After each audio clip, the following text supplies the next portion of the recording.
Hey guys, so we just got back from the beekeeping store in Fenton, Missouri called Beeswax, and we bought 40 pounds of her honey from St. Genevieve, Missouri, and man is it good. We're gonna do our best to put it in our own packaging and resell some of it for a bit until our bees come in and start making us some honey. But we're also at the same time gonna try to melt down some wax cappings over here that our friend Marty Malone gave us. And we've never done that before either, so all of this is a learning process. I just figured we'd throw together a quick video to kind of show you what we're doing. So we bought this 5-gallon bucket with a gate on it. That's called a gate right there in front. And we're trying to move the honey that we bought from her in a regular 5-gallon bucket into the one that has the gate, because then we can put that up on the counter and open the gate to pour it into the individual, bottles. And here are the bottles we bought. That Beeswax really had great prices. I've been looking at bottles online, and these are from Man Lake. They're like a little over $1 a bottle online at my purchasing power, but with Beeswax, they're able to get them at such a discount that it was like 88 cents with the lids. So pretty great. The only additional expense there is the labels that we'll put on those. So as we're working on trying to get the honey moved over, doing everything we can to make sure everything stays really clean, except for obviously that we're dripping a little bit there, but don't worry, that won't go in the honey. And then I've got the crock pot heating up. This is the wax cappings that Marty gave us. And I've never done this before, but we got some instructions from the folks there at Beeswax, and I guess we'll put all of these in the crock pot. It'll melt it all down, and naturally all the impurities will move down to the bottom and the wax will rise to the top. And from what they told us, you do that twice. And then at that point, if you want to go a step further, you can use a pantyhose and pour the wax down through a pantyhose, and it'll leak through and give you one more step of filtration. So never done it. We're gonna try it. We're gonna see how much this renders. I'm guessing not very much by the time it's all rendered down, but just in case, I purchased the silicone molds a while back. It's one mold, but it's got 2 bricks in there. So if we get enough of the wax out of it, we'll pour it into here and we'll have a nice little brick. I'm doubting it'll be enough to do that because, you know, once this melts down, it's not gonna be as much, but we'll find out and see. We'll bring you along for the ride. Okay, so I've got the crock pot warming up. And I mean, it doesn't seem like there's a lot of science to this. You just put your wax cappings in there and let it melt them down. So this is gonna take quite a while. Whoa, I should be paying more attention to this instead of the video. I'll clean that up. But I guess we'll just wait and see how much, once this starts to melt down, how much it actually renders and all.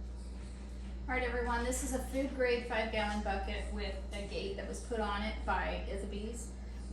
You could purchase these separately and add them to a bucket. I'm not really sure how she did it, but I'm sure it comes with instructions if you have to do it yourself. We've got these 1-pound plastic containers, and I'm just going to start filling one up, and then I'm going to weigh it to see how far up along is 16 ounces. Apparently you need to go very slow.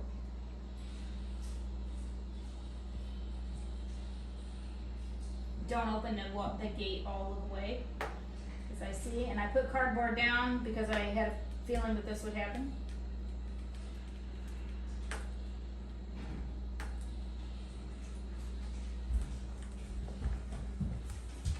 Looks delicious.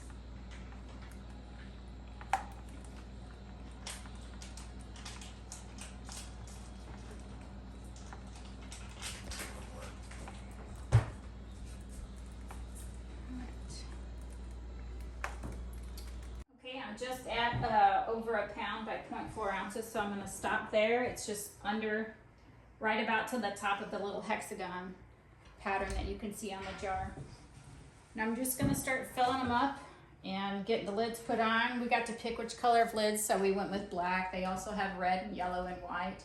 It's really just preference, but since we have a lot of black and white going on in our farm store, I wanted it to match. So let's get to it. Okay, so what I've learned so far is that I need to set my scale to subtract the weight of the bottle. So by doing that, I just set it on there on the scale, and then I press the tare button, and it sets it to 0.0 ounces. And so when I lift it up, it'll go negative. And so now that once I get 16 ounces of honey in here, I should set this on there and it should come up to 16 ounces. So now that I've done this a couple times, I can see that it comes up close to the top right here to fill the honey. So once you put the lid on, you can't take it off because it will seal it. So you got to make sure that you get the weight pretty close to correct before you put the lid on. Open the gate slowly because it will come out kind of wide at first, and then you can open up a little bit more to get the honey flowing.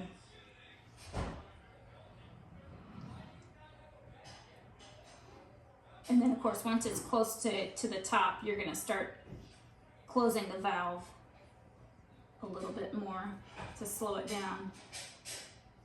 You don't wanna have a big mess.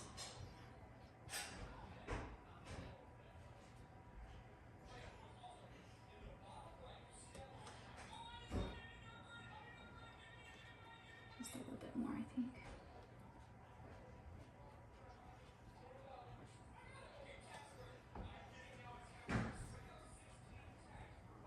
All right, let's give this a check and see where we're at.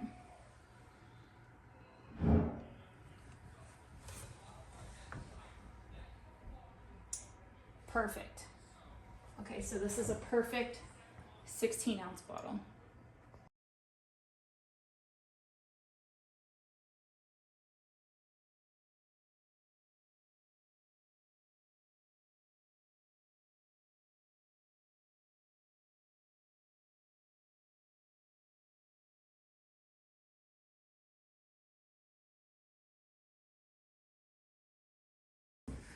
All right, so we ended up with 38 pounds. We bought 40 pounds, but you know, there's a little bit of spillage. There's a little bit that didn't come out of the bucket yet. You know, like that wasn't worth using another bottle for.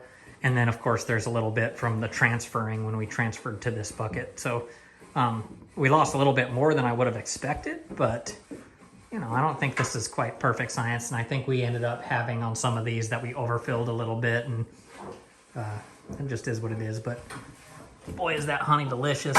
And we're really excited to be able to sell it in our store.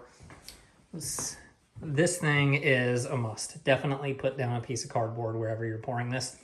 And then elevating this to as much height as you can, because as you saw in the previous glimpse, that leaning down and bending over isn't very comfortable for very long to fill those up. Let's check and see how things are coming on the way. Ew. It looks like chocolate.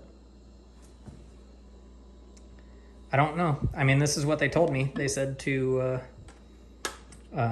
melt it down and then let it cool, and then melt it down again. And what you'll be left with is good wax on top, and then all the junky stuff will go to the bottom. And so right now it just looks like all junky stuff. So I don't know what I'm doing, but we're following the directions and we'll see what happens. Okay, so this is what it looks like once it's all melted down. You can see some stuff floating in there. There's all kinds of imperfections. This is kind of what you expect. Of course, I've never done this, so I say that like I know what I'm talking about, but that's based on what everybody has told us. So we've got this nice and melted down. I'm gonna get what's on the spatula into there too and make sure that melts down, and then I'm gonna let it cool. What I'm told is that when it cools, the wax will come to the top, the imperfections down to the bottom, or the impurities down to the bottom, and then we do it a second time, and that really just helps everything separate. And then once it's all separated, you can do it a third time and go through a pantyhose to really filter it. I doubt we have a pantyhose laying around, but we'll pick one up if we need to, or a cheesecloth or something. I will let you guys know how it goes. Right now it looks like I don't know if it's gonna do anything good here, but hey, we'll learn together. I don't know how well you're able to see it, but yeah, there's some of this stuff sitting on top. But as you look into that, you can kind of see that like all the nasty stuff is down on bottom, and then it's like the clear liquid on top. So as it's cooling, it is starting to separate. So I think that this is going to work. It's just that we didn't nearly have enough to make a big batch or anything. I don't even think we're going to be able to fill one of those bricks, but cool little practice session. We'll learn some stuff here. So I'll do some more video as soon as we have a cooled down brick to look at. Okay, so it's cooled down, and as you can see, there is definitely beeswax there. Way different than I expected, but yeah, it's there. So you can see all the little impurities there. So I think that's why you're supposed to heat it up twice and then run it through some sort of filter. I think I want to try heating it up and then pouring it through this, and then maybe for the third time through a cheesecloth or something, but I don't know. We'll see. I'm going to try to pop that free from there, and then I'll heat it back up again and see what happens. Okay, so check this nasty stuff out. Emily just came in and picked the wax that had separated up to the top off of there. And you can see that there's still a bunch of impurities in there, but for the most part it's yellow. And then this is what was left over in the bottom. I think this is what's called slum gum. You can look it up on Wikipedia for more information about it, but I'm not 100% sure. I asked my beekeeping group. Hopefully they'll know the answer and be able to fill me in. But now we're gonna heat this up for a second round and get that separated again and see if we can get it a little bit cleaner. And then the last round we'll be straining it through something. I have this little strainer, so we might try straining through that, but we'll see. Okay, I think we're on pretty much the final step of the process. So yeah, that's disgusting. So I heated that brick back up. So here's all the leftover. This is the slum gum or detritus or whatever it's called. I don't really know. And we're saving that because we hear you can use that to kind of be swarm bait. So I'll try hanging on to that for a while, but there's one more pass as we heated it back up one more time after collecting all that. And then we strained it through this little colander strainer or whatever you want to call that thing, and right into the silicone mold. So we did not do a cheesecloth strain this time just because we don't know what we're doing. We don't want to go wasting it just to learn here. So if that ends up being a little bit dirty still, then we'll heat it back up one more time and run it through a cheesecloth. But so far that actually looks really clean right now. So I'm excited to see what we get. But you saw this full crock pot. I don't know how big this is. It doesn't say. How big is this, Emily? A gallon? I really don't know. Me neither. Quarts. Well, I'll figure that out later. But this thing was full to the top with the wax cappings, and it made about a half a pound, all said and done. So it takes a lot of the cappings to make a pound of beeswax. We'll wait and let this cool. You can already see it's starting to cool. But once it's cool, we'll pop that little brick out and we'll inspect it, and I'll give you a quick little update and video then too. All right, so check it out. So here's the cooled beeswax brick. Well, it's not cooled, it's still very much so melted in the middle because it's only cooled on the outside. But as you can see, it's still dirty.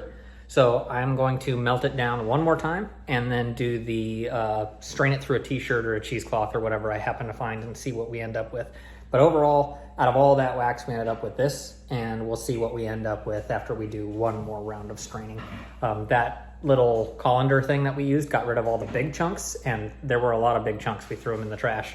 But we'll run this through one more time and see how clean we can get it.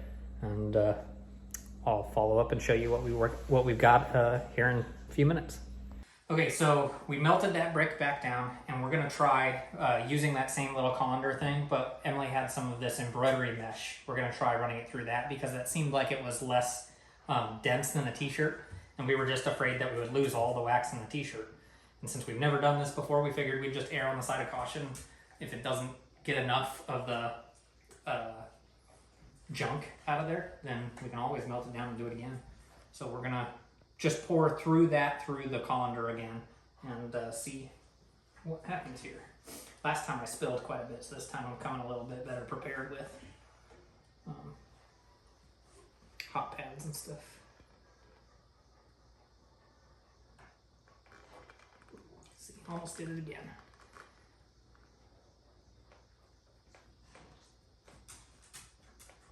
It's definitely filtering through, but it's very slow, and I spilled a little over the side. I'll try to clean that up in a minute. So you just have to be a little bit more cautious. I don't know, can you see it in the video there? That it's like, it's draining down, but slowly. And so if I pour too fast, it overflows.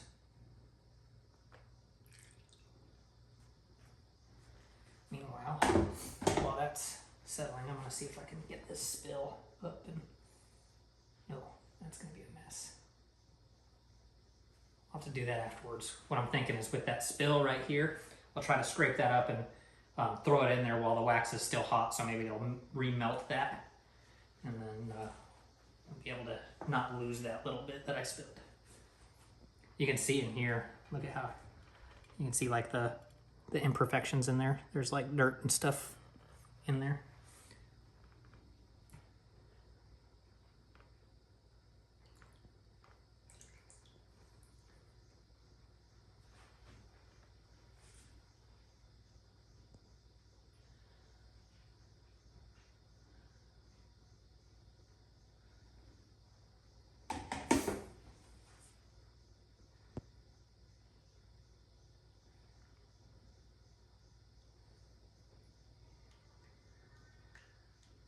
Yeah, it's draining really slow. I wonder if the wax has started to seal up the pores on this.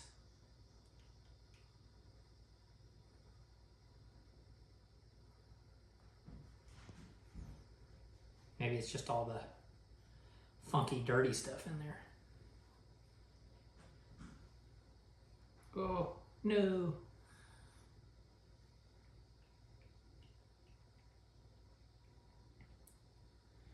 Well, anyway, we'll just keep pouring it through there, and then I'll update you afterwards with what the end result looks like. Sitting here watching me try to pour this through that is pretty boring.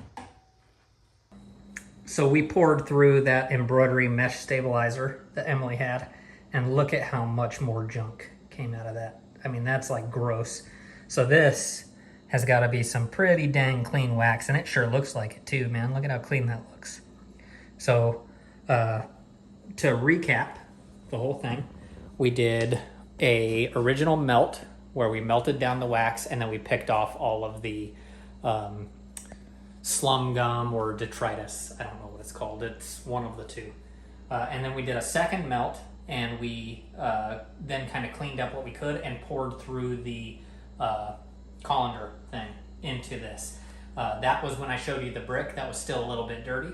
So we did a third melt and poured it through this again with the embroidery mesh on top.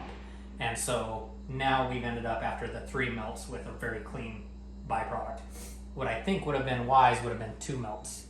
I think we should have done a melt originally, pulled off all the junk, and then done a second melt and poured through this. Skip that intermediate one where we just did the colander.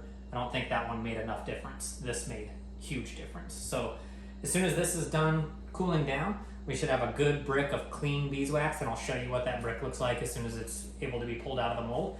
But other than that, I think that really kind of wraps up our little trial today. We did honey, and we poured the honey into the bottles that we got. So we had 40 pounds of honey. We ended up with just about 39 pounds of honey in bottles. The rest of that was probably lost to our spills and stuff like that.